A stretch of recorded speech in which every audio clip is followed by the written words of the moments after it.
No, something's gone terribly wrong. But yeah, as far as I know, we are live. It's that time again. It's time for Geek Speak. And today we are talking about etiquette for LinkedIn.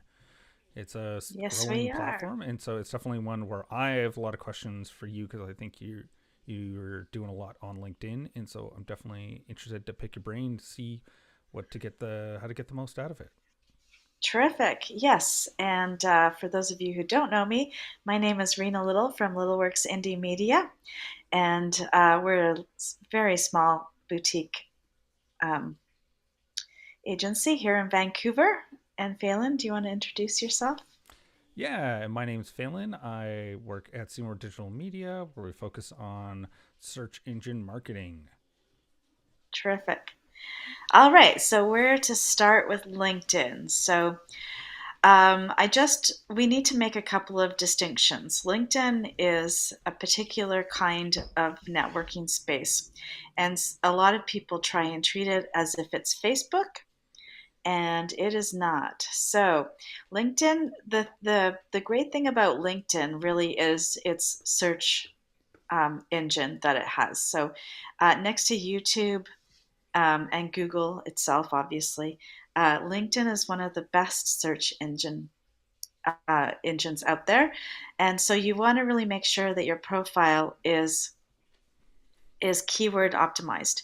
So that means not putting founder in your title or CEO or owner operator. You need to actually put what it is that you're doing in your title, and you can make it known that you're the owner operator or the CEO elsewhere. But your title is one of the most valuable pieces of real estate on LinkedIn. And you're also going to want to make sure that you're filling out everything completely on your profile so that you're found. One of my best examples was when this is a couple of years ago now, though, Mm-hmm. when a national company was looking for um, somebody to do blogging and somebody that could do blogging for SEO purposes and somebody who was also part of a BNI chapter. I was one of three people that came up nationally, and that actually surprised me, considering there's so many SEO companies in BNI. Yeah. So that's one thing you want to make sure that just shows exactly how optimizing your profile gets you noticed. So LinkedIn is one of those places that if you're trying to meet someone, if you want to find someone, if you want to fill a position, you want to connect with someone, you're going to use the search bar to do that. Whereas Facebook, you've got your groups, you've got your friend circles, and you're posting things outward. It works more like that. You're not usually using um, the search options for finding people. You're usually using the search options for finding groups or pages or something like that. At least that's how I've looked at it. And the search function on Facebook is pretty dismal. So you sometimes really have to know.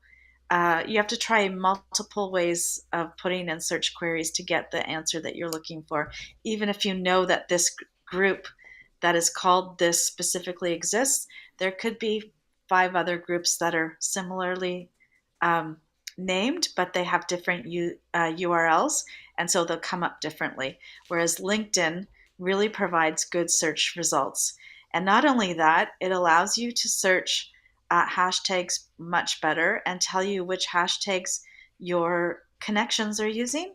So there's a lot more potential for hashtag searches in and optimizing your content for hashtags on LinkedIn than there is on Facebook. So that's the biggest distinction that I would say.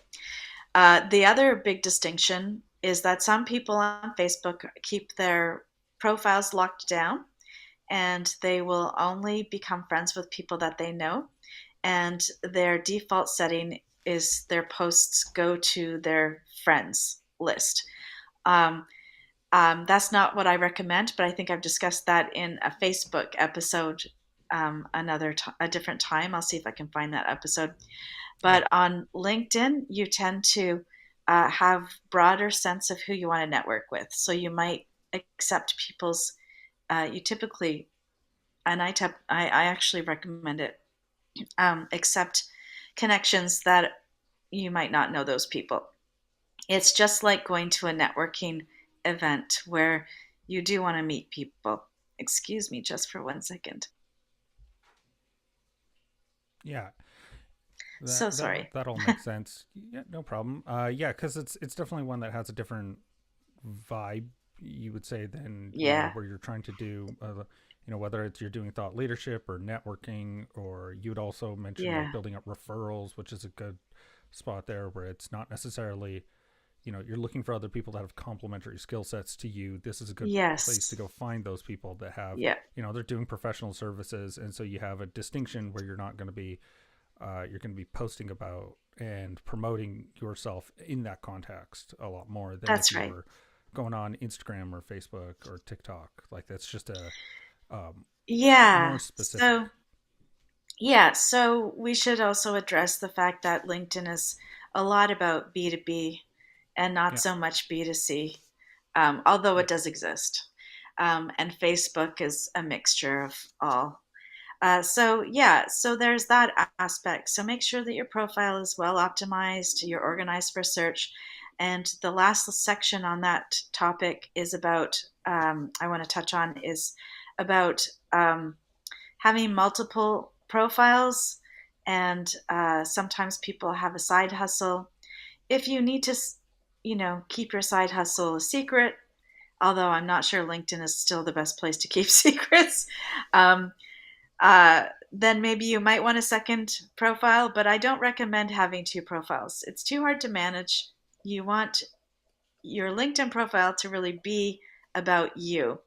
And yeah, and then people have the tendency to want to remove some of the stuff that is part of them. So they may have some hobbies or some be part of some volunteer efforts. All of those things should be listed because how we connect with people, if you think about it, we look for their skills, we look for what they can offer us depending on what we're looking for.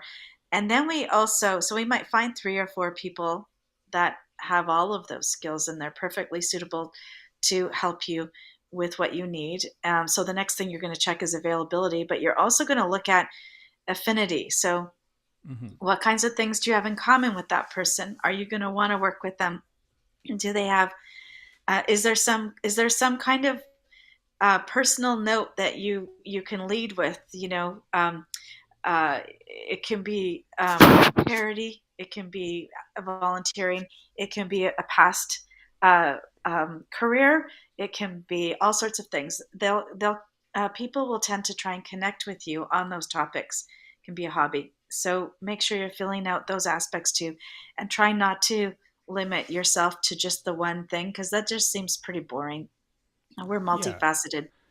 Well, and also when you're trying to like build connections and referral, you don't start with "Hello, we are going to go into business together." You try and build some sort of That's amicable, right. like you have some rapport with someone, and it's not Yes, necessarily going to be through the business. It's not usually going to be the best way to do it. So you need to have some sort that's of, right. and like we all contain multitudes, right? Like we have other things about us that aren't just about the business, and so it's a good spot to not like make it, oh, I'm the wacky, I don't know, insurance person, like it's like you can have something about you that isn't necessarily just the work. And so That's uh, right. and because I know when we were talking about this that you definitely, to kind of build on that, is that you don't want to be just pitching, right? Because that gets That's pretty right. tiring, it gets pretty exhausting for people, That's and right. no one wants to hear that, but they do want to have some way that they can build a connection with you, and that you're not there Yeah. just to immediately go like, "Hi, I bet you'd like to buy my Yeah. service or product."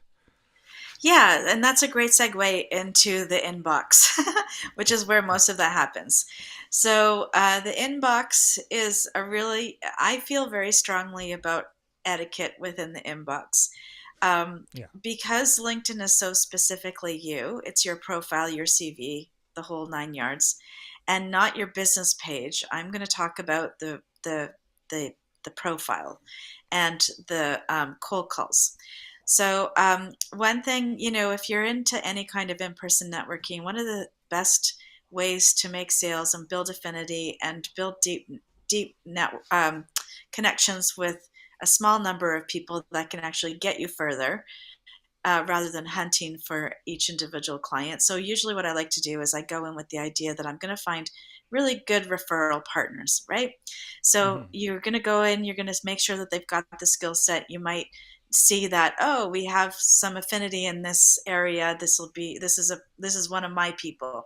You recognize your people, whatever that looks like. Then you want to contact them. You want to think about it in terms of in-person networking. You wouldn't go up to somebody at a networking event and say, "Hey, my name is Rena, and I build websites, and here are some of my examples, and this is my rate, and let me know if you want to talk further." You wouldn't do that. You actually just wouldn't do that. Even if you were into making sales hardcore, you would not do that. You would generally go up and you'd introduce yourself, and you might you know have a little chit chat first and ask the other person maybe what they do instead of saying what you do. And you might then ask them, how's business going? Do you have any struggles? Or you might decide, um, oh, hey, I'd love to have a coffee chat and get to know your business. I'm looking for someone uh, you know, to help with this aspect of my business, and I'd love to hear more about what you do and what your approach is like, and how I can, and we can go from there, rather than a sales call, like booking the sales calls. And I think salespeople really get into your inbox, and maybe it's a numbers game, and they get enough results that that kind of approach works for them, and they're fine with that. But I actually, if somebody connects with me, sends me that immediate message, I actually unconnect with them. I disconnect with them. I guess that's the right word. I disconnect with them because those aren't my people. My people are looking for deep connections, not making the immediate sale. And so that's one thing. I would avoid making that try and making that sale, because you need to figure out what someone's problems are and how you're going to solve them. You're not going to go in and assume that from the get-go, because you could have it completely wrong.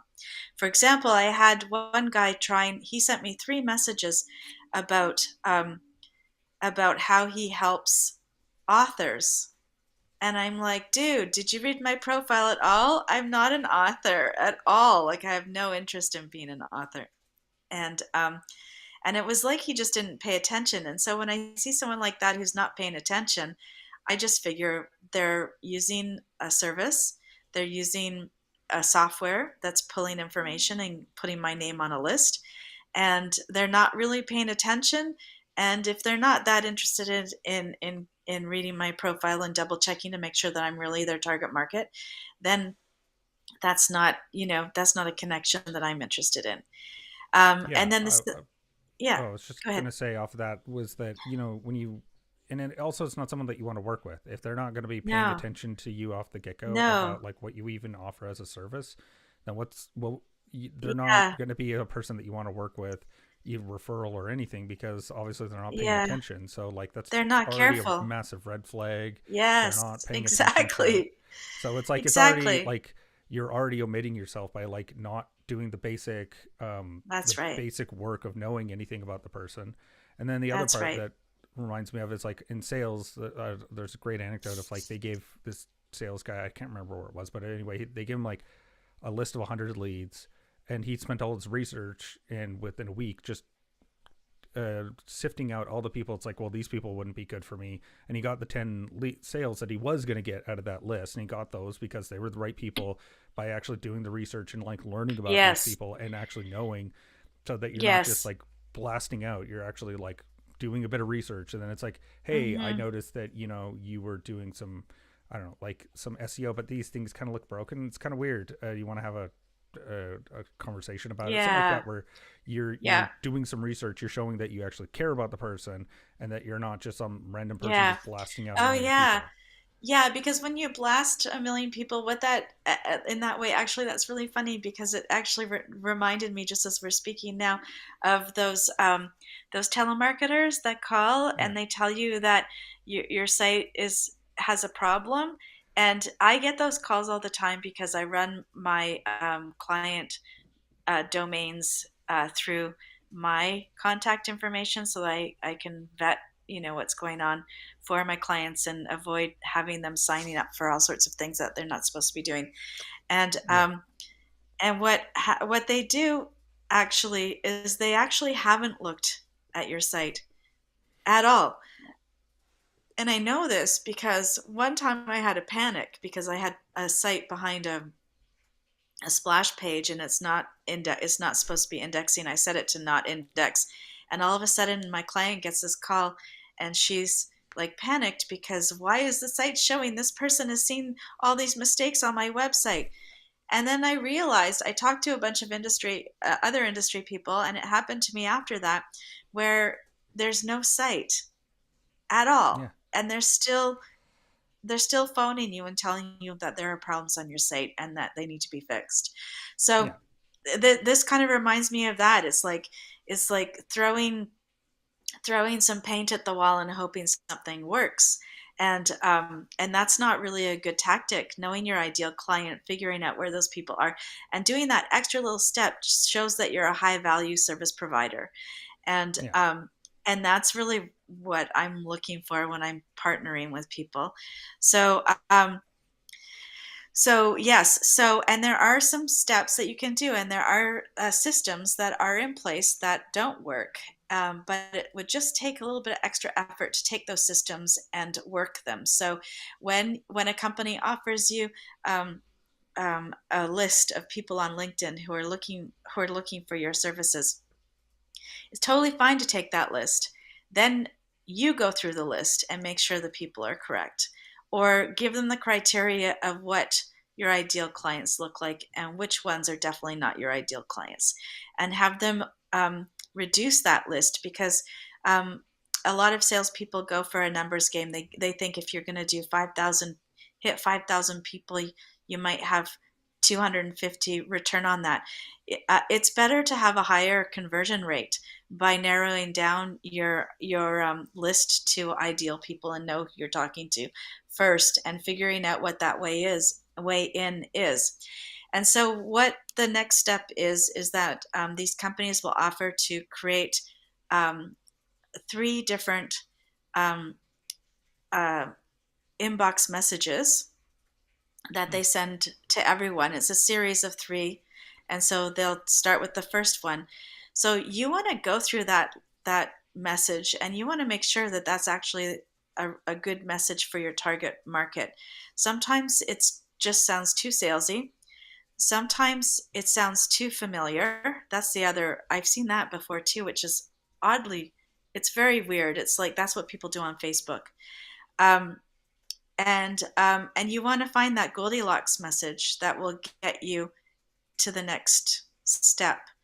And I really love jumping on calls with people on LinkedIn. I think that's the best way, but that might not be the way for you and your business. So you want to figure out what that first mode of conversation is.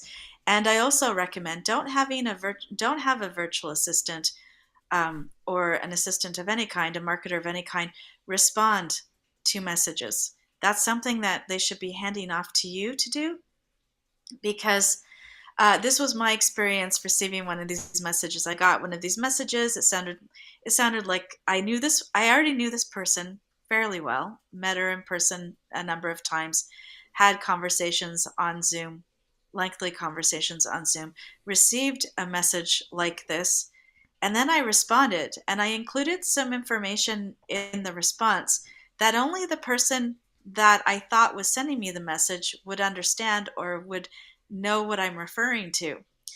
And I got a heart emoji sent back to me, which was totally out of characteristic for this person. Maybe not with other people, but for the relationship that we have. A heart emoji was just weird. It didn't answer my question. It was an odd response. And it's not really, I always think of LinkedIn as being a much more professional space than that.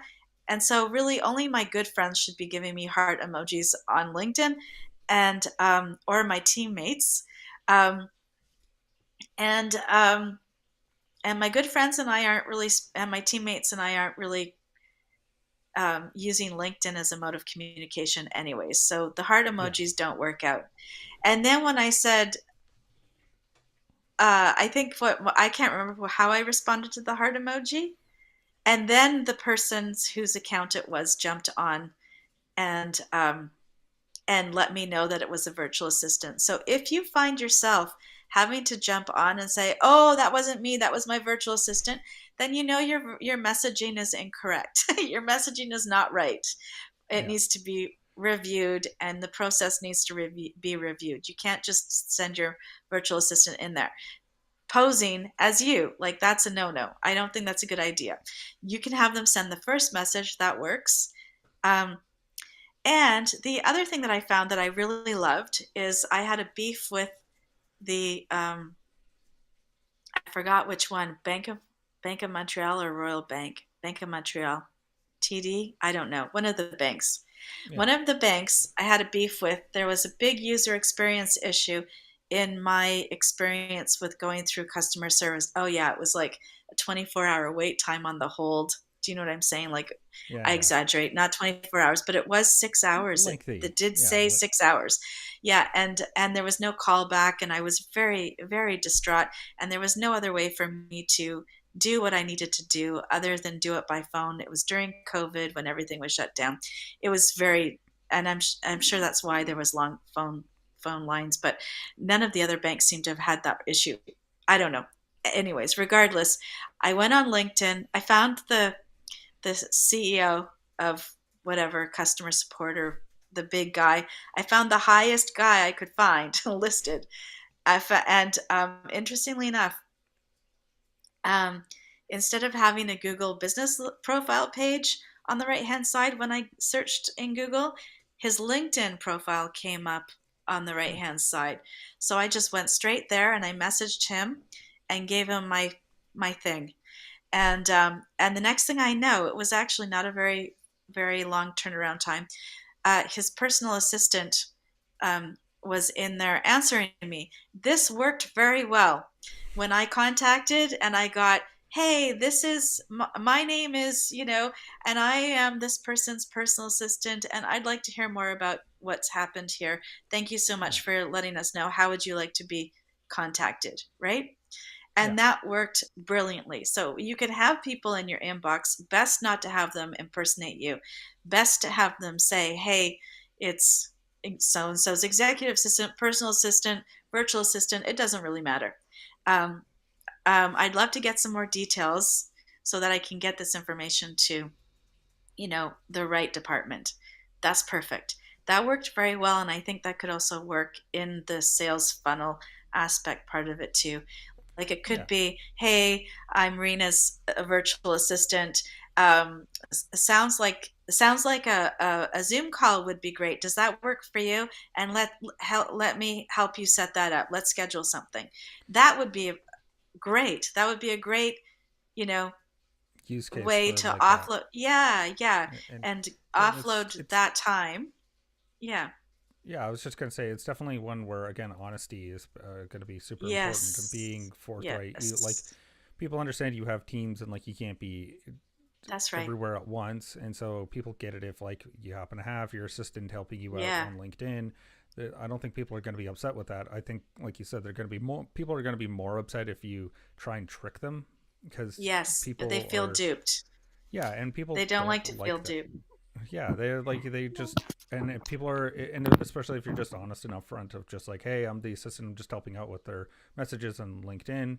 Yeah. They I think that like you said, a Zoom call would be great, and they help you schedule it. Like that's a perfectly good use case that I would Yes. feel like that would make sense for that context of like the Yes. person's like wanting that help, and people are you know the again like I when we were kind of planning this out, I figured that it was going to be the two major takeaways of anything on the internet. It's like be upfront and be helpful. It's kind of like always Yes.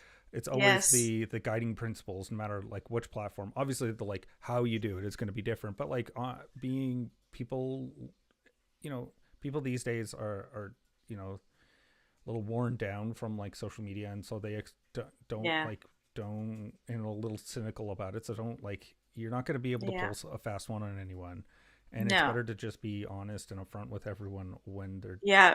when they're acting like that. Yeah. Yeah. So you can use the efficiency making tools and all of that, just really tailor them. So I've looked at a number of LinkedIn inbox funnels, and none of them worked for me exactly out of the box. And why should they? Yeah. They're like they're pret-a-porter. They are the dresses that are supposed to, there's five sizes and they fit everyone. Yeah. That's what this is. So what we want to do is customize them slightly. So just don't use anything that's out of the box if you're paying for a system. LinkedIn system, don't use it out of the box. Make your Yeah. adjustments as needed, and you'll still get the efficiencies. You'll still get the system that works, and you're going to have much better results. Your conversion rate, I bet, is going to be much better than using it out of the box. Yeah, I think, and that's true. I mean, of like any system, right? It wouldn't. It's got to be tailored to you at the end of the day, like your messaging, who you're going Your after, the brand. problem. This is branding, folks. This Hmm. is branding. So people think branding is buying a logo and getting their website organized, even. But branding is all about customer service, all those touch points, Yeah. and how you engage on LinkedIn is another form of branding. It Yeah. speaks for you when you're not there. Yeah, exactly. And I would also say, because didn't have this in the notes, but I realized that we probably should have. One of the big reasons that you do want to be doing this stuff for LinkedIn is because LinkedIn isn't monetized the same way as other platforms. Like the way they That's make right. money is through the sales navigator. So like your content and how to get in front of people is doesn't have to be monetized because they just Yeah. need people on the platform. So because they Yeah. separated out that part, it actually makes it easier for you to get on there, do posts consistently talking about your topic, Yes. and then that helps you get out there because Yeah. LinkedIn's goal is to just have people on the platform engaging so that the recruiters can come in and find those people. Um, Yeah, it, and the algorithm is way better than any of the other platforms, except for TikTok. Well, we all know how I feel about yeah, TikTok, well, and I mean, it but is. for networking, it's just a different purpose completely. This is really a great networking space. Yeah, exactly. And I just wanted to like, yeah, hammer on the idea that it's not like Facebook where they have to monetize Yeah, every interaction slowly over everything. time Yeah, because that's how they make money. Whereas LinkedIn makes yeah, money through a different for sure. means, which means they can make the Yeah, content free and just push that out. And it means that yeah, you're getting a lot out of the you can get a lot out of the platform for doing, thought leadership or whatever, or that kind of stuff, building your brand. And it not doesn't necessarily mean that you're gonna have to pay like right out of the box in order to get in front of people. that's right. Yeah, that's right. It's excellent. So just to recap those main things: be authentic. Make sure that if you're working with somebody else in your inbox, that you're you're handling the interactions that might be your friends or people that know you, because that's super important. Mm-hmm. Um, Customize everything, um, optimize everything, optimize your profile, don't leave anything out, and think of it as how you would behave at a live networking group where you're going to be meeting somebody and getting to know them before you try and make that sale. Yeah, and also how someone would find you if they go and search on LinkedIn. Like, what Yeah, would be a thing that would trigger someone finding you that is someone from your audience? Like, what keywords would they be typing yeah, in? What type of things would they be looking for? And yeah. you're so you want to optimize for that. Like, so that's Oh, definitely yeah. one to think about. So maybe what I'll do is I'll attach my LinkedIn checklist to this for everyone for the optimizing part. That'll give everyone something to go by and something to think about in how they organize their profile. Yeah, Right on. So we're just coming up to the last minute, and what is happening next week, Phelan? that is a great question. I totally had this open the whole time. It is Sorry. you and Pip are going to be talking about sales strategies, how to bring Oh, in new terrific. business. Oh, terrific. Right on. All right, And so we are streaming live from the Facebook Geeks um, Cyberpunk Geek Cyberpunk Geek Marketing Mixer Marketing mixer. Yes. in Facebook. So if you're watching this anywhere else, that's where you will find us. And we do stream to other channels too. You can join us there or anywhere. And we're here on Thursdays at 11 for all sorts of things to do about marketing. Thanks for joining Exactly. us. Okay. Bye for now. See you next week.